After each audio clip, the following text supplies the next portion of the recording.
Welcome back to the Deep Dive. Yeah. Today, we're going to be diving deep into the world of Emma Grede. Oh? She is the CEO and co-founder of Good American.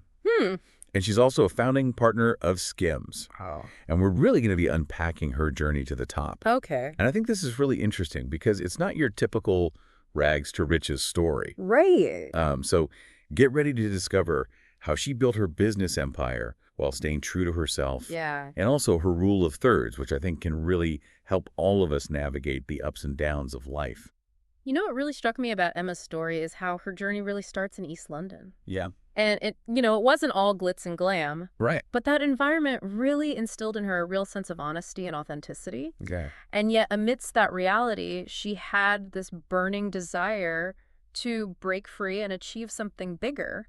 It's so fascinating how those seemingly contradictory forces really shaped her ambition. Yeah. She even talks about how glamorous fashion magazines sparked that ambition early on. Mm-hmm. It makes you wonder, Yeah. what things in our everyday lives are actually planting seeds for our future success? That is a great question. Yeah. And it also highlights how even things we might dismiss as frivolous can actually hold hidden inspiration. Yeah. But Emma didn't just dream, she hustled. Right. From her paper route to doing deli jobs, she had this incredible work ethic, even Yeah. as a teenager. And what's so interesting about that is that she didn't just go through the motions. Yeah. She found ways to make even those seemingly menial tasks meaningful. Yeah. She talks about focusing on perfecting every sandwich she made, Wow. every cappuccino she served. Right. She was really in it Exactly. to win it. She was extracting value from every experience, Totally. which I think is a powerful lesson for all of us, no Yeah. matter where you are in your journey. Yeah. There are always opportunities to learn and grow. She even credits some of her less glamorous jobs, like cold calling, with teaching her essential skills, like sales and storytelling.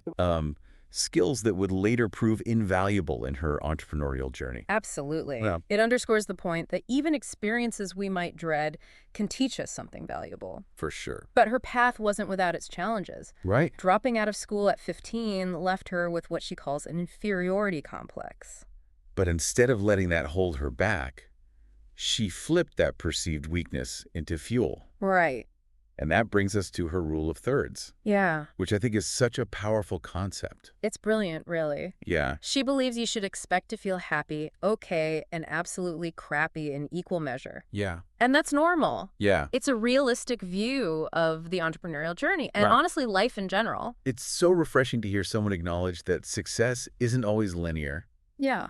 It's about embracing the entire spectrum of emotions Right. and understanding that discomfort is often a sign of growth. So true. Yeah. It makes you wonder, Yeah. how can we apply this rule of thirds to our own lives? What areas are we avoiding because we're afraid of feeling those crappy emotions? Yeah. Maybe that's where the real growth potential lies. Now, that's something to think about. Yeah. But amidst all this ambition, Right. Emma also craved love and connection.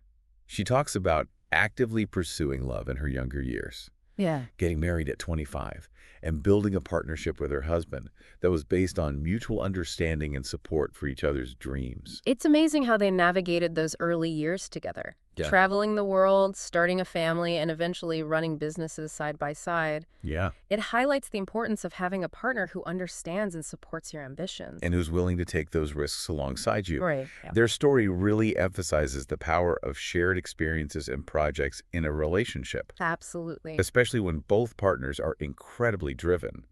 Speaking of shared experiences, Emma also became a mother. Right. And not just to one child, but 4. It makes you wonder, how does someone like her, with her level of drive, balance raising a family with building multiple businesses? Well, she's incredibly candid about the fact that she doesn't believe in balance, at least not in the way we typically imagine it. She rejects that myth and instead focuses on the quality of time she spends with her children.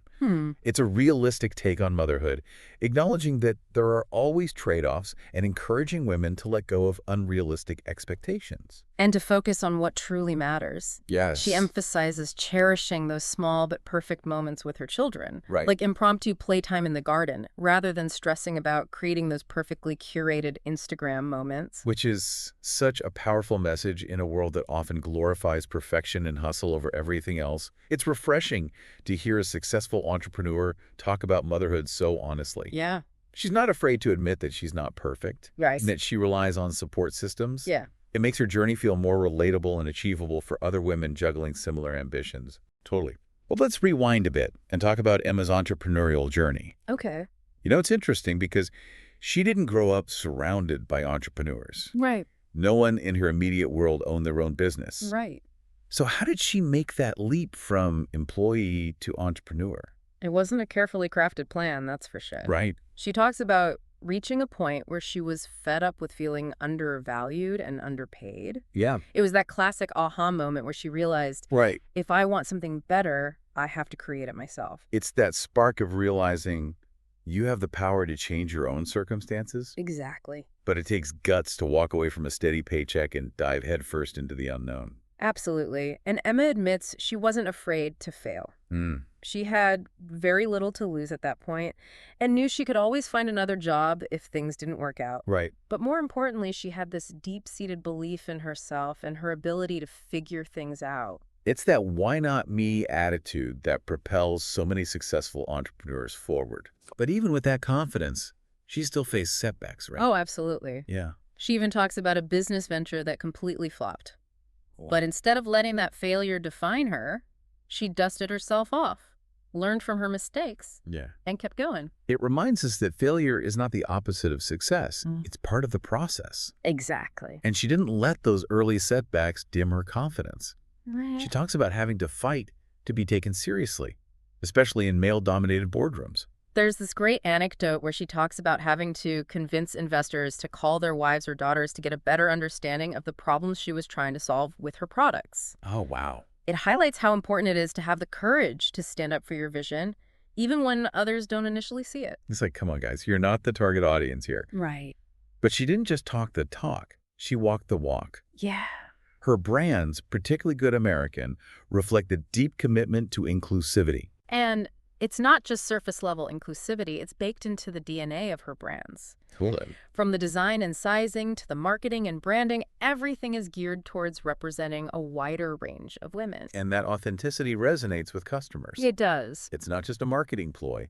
It's a genuine reflection of her values. Exactly.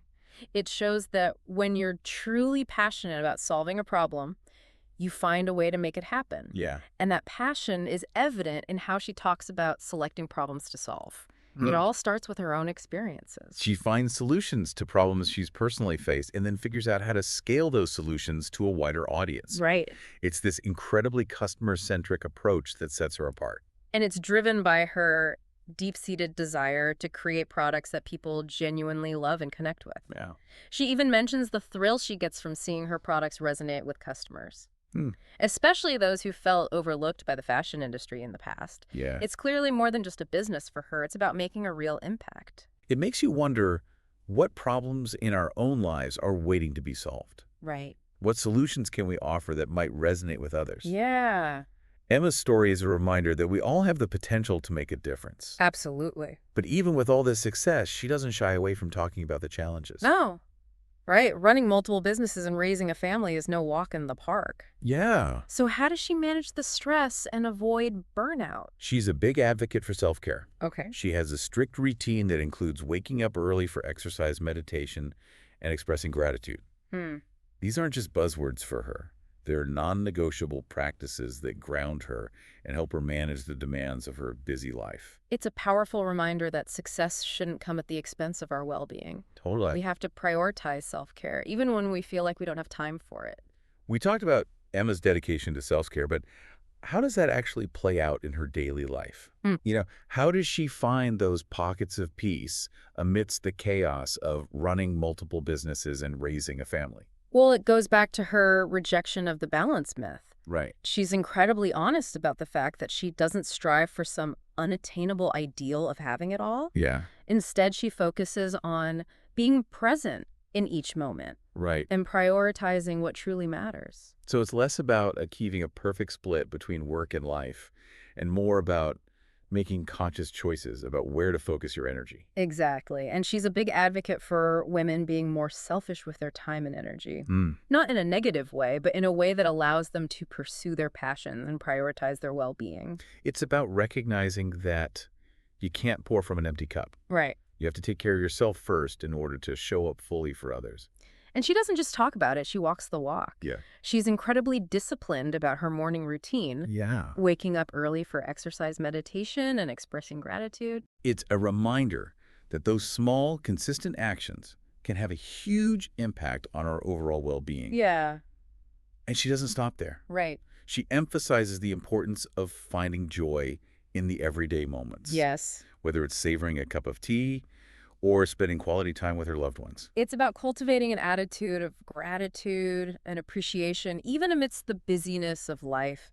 Yeah. And she encourages others to do the same. You know, whether it's taking on a new hobby together, like cold plunging, or simply reminiscing about those small but perfect moments that make life so rich. Those shared experiences, those moments of connection are what truly matter at the end of the day. Absolutely. And Emma's story reminds us that success isn't just about building a business empire. Yeah. It's about building a life that feels aligned with your values and allows you to show up authentically as your best self. And that journey looks different for everyone. Right. There's no one-size-fits-all approach. Right. It's about figuring out what brings you joy, what fuels your fire, and using those insights to create a life that feels both fulfilling and impactful. So if we were to distill Emma Greed's story into a single takeaway, what would it be? I think the success is a byproduct of consistently striving to be your best self, both personally and professionally. It's about embracing the ups and downs, prioritizing self-care, and finding joy in the journey. Yeah. And most importantly, it's about using your success to lift others up and create a more equitable world. Beautifully said, and she leaves us with a powerful question to ponder. Okay. If success is about striving to be our best selves, Right. what area of your life needs a little elevation right now? What small step can you take today to move closer to that vision? Yeah. Maybe it's finally launching that side hustle, setting a boundary in a relationship, or simply making time for that thing that brings you joy. The key is to start somewhere, to embrace those moments of discomfort, and to trust that the journey itself is where the real magic lies. Absolutely. Until next time, keep diving deep and keep elevating